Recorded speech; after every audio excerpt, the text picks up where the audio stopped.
বর্তমান সময়ে রসুল সাল্লাল্লাহু তাআলা আলাইহি ওয়াসাল্লামের শিক্ষাগত দিক নিয়ে আলোচনা করতে গিয়ে অনেকেই নবী সাল্লাল্লাহু তাআলা আলাইহি ওয়াসাল্লামকে নিরক্ষর বলে আখ্যায়িত করছেন। নিরক্ষর শব্দের অর্থ কি হয়তো অনেকে বুঝবেন না, সেই জন্য একজন বক্তা সাহেব ব্যাখ্যা করছেন নিরক্ষর মানে হচ্ছে এই যিনি আলিফ বা তা ওয়াহিদ ইসনাইন সালাসা 1 2 3 পর্যন্ত জানতেন না। আস্তাগফিরুল্লাহ আযীম। শুনুন, কোরআন শরীফ তো এক, তার ট্রান্সলেশনে গিয়ে মিনিংয়ে গিয়ে লোক ভুল করছে। ওয়াই ও ইউ, ইউ মানে তুমি, ইউ মানে আপনি, ইউ মানে তুই। আমি যদি ভারতের প্রাইম মিনিস্টারকে চিঠি লিখি you are prime minister of India, তার অর্থ হবে আপনি ভারতের প্রধানমন্ত্রী। যদি আমি আমার ভাইকে লিখি you R my elder brother, তার অর্থ হবে তুমি আমার বড় ভাই। যদি আমি আমার ছাত্রকে লিখি ইউ আর মাই স্টুডেন্ট, তার অর্থ হবে তুই আমার ছাত্র। এক ইউ 3 জায়গায় 3 রকমের মিনিং দেয়। তো ঠিক তেমনই কোরআন শরীফের মধ্যে একই শব্দের ভিন্ন অর্থ হতে পারে, কিন্তু কোন অর্থটা কোন জায়গায় অ্যাপ্রোপ্রিয়েট সেটা না দেখে মানুষ ট্রান্সলেশন করে ফেলছে, সেই জন্য ভুল হয়ে যাচ্ছে। শুনুন, সবচেয়ে প্রথমে লজিক্যালি বুঝুন দুটো পয়েন্ট, আফটার দ্যাট কোরআন। সে কথা হলো এই, সমাজে বিচার হয়, সমাজে বিচার হয়, বিচারের শেষে সালিসনামার উপরে সই করতে হয় 2 পক্ষের। সালিস হয়ে গেল, হযরত মাওলানা রুহুল আমিন সাহেব বললেন বাবু তোমার আব্বাকে ডাকো সই করবেন, এদিকে আওয়াজ করলেন তোমার আব্বাকে ডাকো সই করবেন। ডান দিককার ছেলে আওয়াজ করছে আব্বা আসুন সই করে যান, বাম দিককার ছেলে আসতে বলছে আব্বা আসুন টিপ দিয়ে যান। আমি জিজ্ঞাসা করছি তুমি জোরে বললে, তুমি আসতে বললে কেন? তা বলছে আমার আব্বা সই করতে পারবে না, টিপ দিবেন। 50 জন মানুষের সামনে আব্বা নিরক্ষর, এটাকে প্রকাশ করতে আমার লজ্জা হচ্ছে, সেই জন্য আস্তে করে ডাকলাম আব্বা আসুন টিপ দিয়ে যান। এ কথা ভালো, যে যুবক আপন পিতার সম্মান রক্ষা করে, ভালো কথা। হে যুবক, তুমি 50 জন ছেলের সামনে তোমার আব্বা নিরক্ষর বলতে লজ্জা বোধ করছো, আর বিশ্বগুরু মোস্তফাকে চ্যানেলে বসে নিরক্ষর প্রমাণ করতে চাইছো, এই তোমার ঈমান? আরেকটা পয়েন্টে আসুন। আজ আপনাদের জলসায় যাকে চিফ গেস্ট করেছেন, যাকে চিফ গেস্ট করেছেন, কেন করেছেন? এডুকেটেড বলে না আনএডুকেটেড বলে? নিশ্চয়ই এডুকেটেড বলে। যিনি আপনাদের মসজিদের ইমাম, তাকে আপনারা ইমাম করেছেন কেন? শিক্ষিত লোক বলে না অশিক্ষিত বলে? নিশ্চয় শিক্ষিত বলে। এডুকেটেড বলে না আনএডুকেটেড বলে? নিশ্চয় এডুকেটেড বলে। যিনি 50 জন মানুষের ইমাম, তিনি যদি শিক্ষিত হন, যিনি বিশ্ব ব্রহ্মাণ্ডের প্রধান ইমাম মুহাম্মদ রাসূলুল্লাহ, তিনি আনএডুকেটেড হবেন? এ কথা মাথায় আসে না। কিন্তু কোরআন শরীফ পারা নম্বর 9 সূরা নম্বর 7 আয়াত নম্বর 157 এর মধ্যে আছে আল্লাযীনা ইয়াত্তাবিউনা আর-রাসূলান নাবিয়্যাল উম্মি, যারা অনুসরণ করবে উম্মি নবীর। উম্মি শব্দের শাব্দিক অর্থ করতে গিয়ে অনেকে রাসূল সাল্লাল্লাহু আলাইহি সাল্লামকে নাউযুবিল্লাহ নিরক্ষর লিখেছেন, এবং তিনি আলিফ বা তা ওয়াহিদ ইসনাইন সালাসা এটাও তিনি জানতেন না। আস্তাগফিরুল্লাহ। শুনুন, এ সম্পর্কে কিছু পয়েন্ট হলো এই, রাসূল সাল্লাল্লাহু তাআলা আলাইহি ওয়াসাল্লাম দুনিয়ার কোনো স্কুল, কলেজ, মাদ্রাসা, মক্তব, ইউনিভার্সিটিতে তিনি পড়েন নাই। এ কথা সত্য, আমি কেন দুনিয়ার কেউ অস্বীকার করতে পারবে না।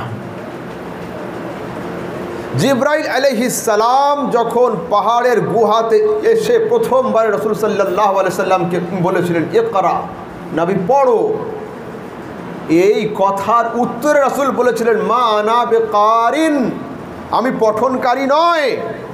কিন্তু এই বাক্যের অনুবাদ করতে গিয়ে অনেক ভাই বলতেন রাসূল বলেছিলেন আমি জানি না। আমি জানি না আরবি 3টে হয়, লা আলাম মানে জানি না, লা আদরি মানে জানি না, লা আরিফ মানে জানি না। কিন্তু মা আনা বিকারিন মানে অর্থ আমি জানি না, এ কথা কিন্তু নয়।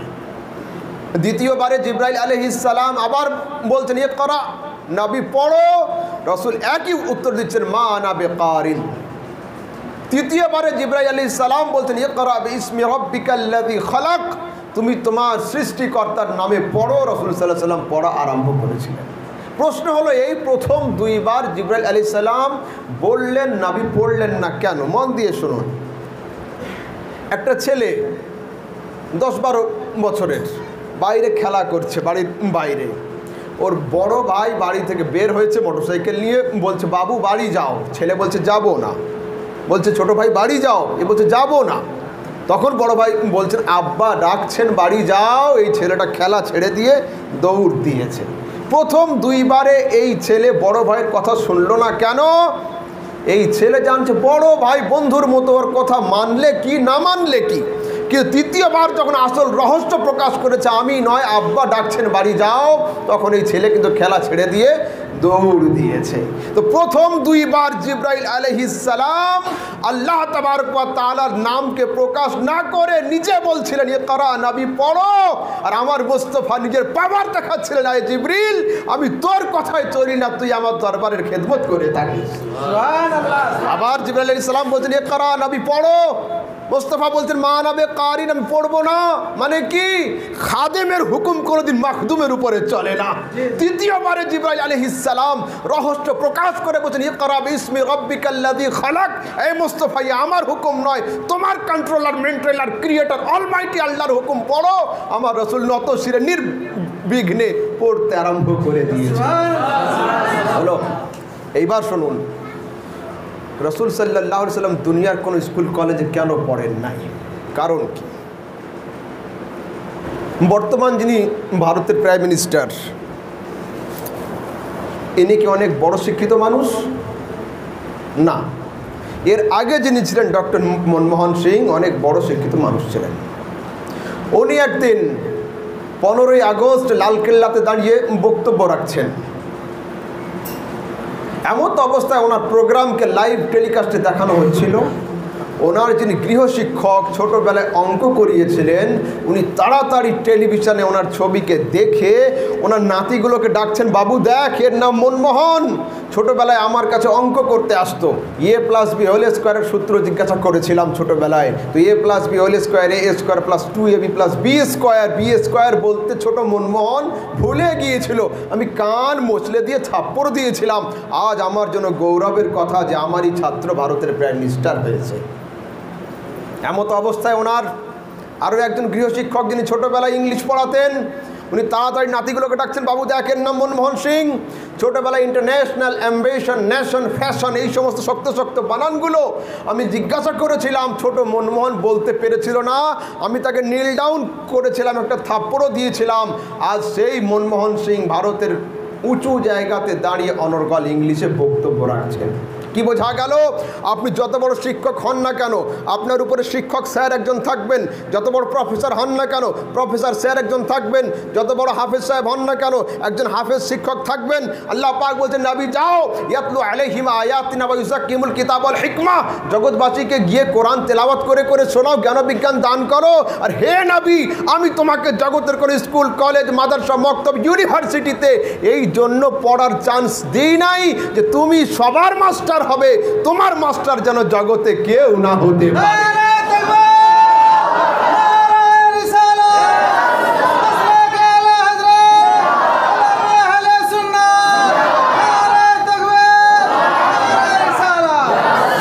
তাহলে আমার নবী জগতে কোনো জায়গায় পড়েননি কেন? যে তিনি সবার শিক্ষক হবেন, জগতে কেউ যেন তার শিক্ষক না হয়ে যায়, সবাই তার শাগরেদ হবে, তিনি যেন কারোর শাগরেদ না হয়ে যায়। এইবার শুনুন, আপনাদের এখানে আশেপাশে হাই স্কুলে নতুন একটা শিক্ষক পোস্টিং হয়েছেন। আমি জাস্ট উদাহরণ দিচ্ছি। 2-3 মাস ঠিকঠাক অঙ্ক করিয়েছেন, a+b² পর্যন্ত স্যার ঠিক ছিলেন, হোল কিউবের সূত্রে গিয়ে তিনি অঙ্ক কিন্তু আর পারছেন না, তিনি অঙ্ক আর পাচ্ছেন না। ছাত্ররা হেডমাস্টারের কাছে চিঠি লিখেছে, স্যার আমাদের যিনি নতুন শিক্ষক এসেছেন উনি অঙ্ক করাতে পারছেন না।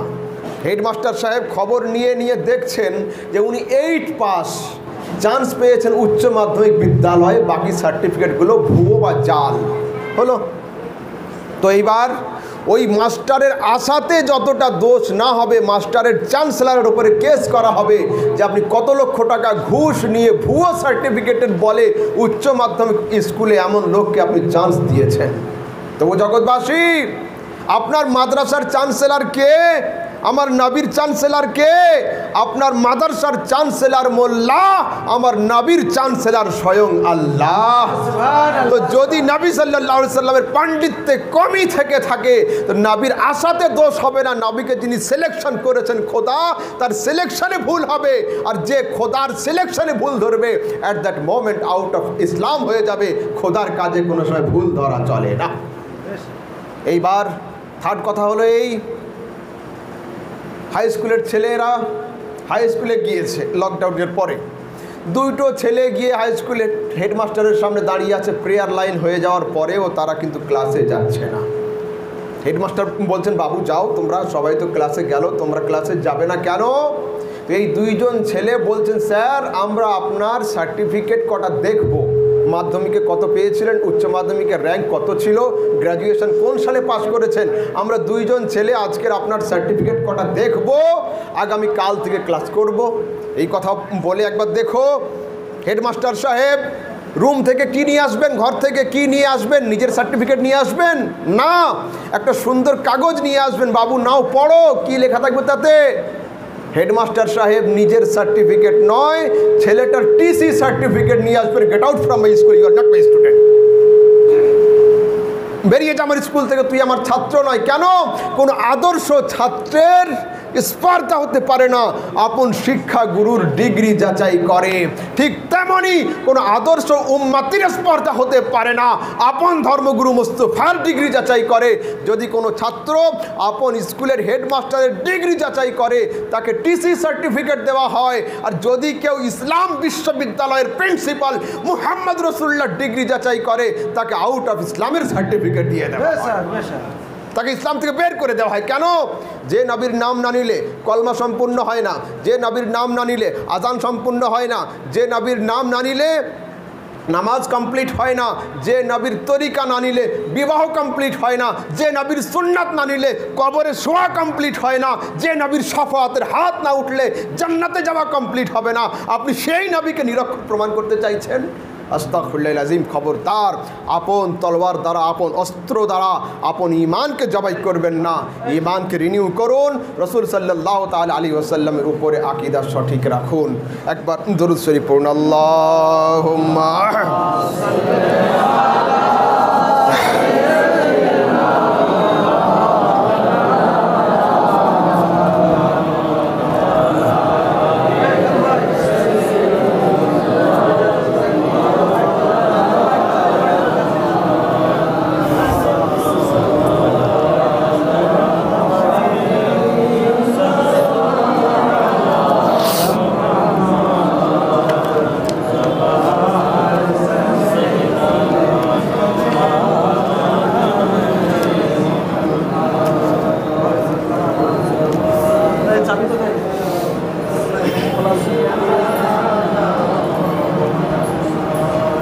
একটা ছাত্র যখন মাধ্যমিকের প্রিপারেশান নেয়, ক্লাস 7, 8, 9 পড়াগুলো হুবহু মুখস্থ থাকে না, কিছুটা ভুলে যায়।